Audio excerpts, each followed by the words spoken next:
but there are also a number of hazards that we need to consider when holiday entertaining, right? Besides the tree. So can you talk to us a little bit about those?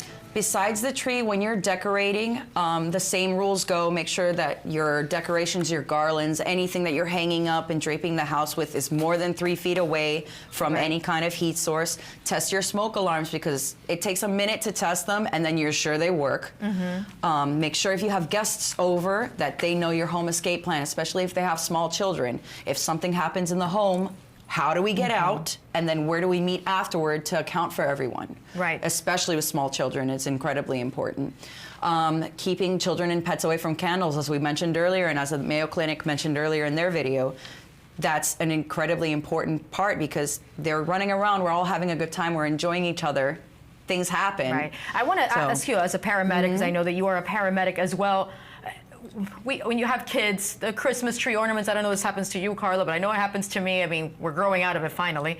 But they love to play with the ornaments. And they want to play little parts of the ornaments and put the ornaments in their mouths. And the balls that are, you know, they're breakable. We try to buy the plastic ones. They're shiny and beautiful, and we all love that. So unfortunately, we really do have to instill discipline in our children and in our guests' children that, you know, the Christmas tree is to observe and to enjoy and not to play with.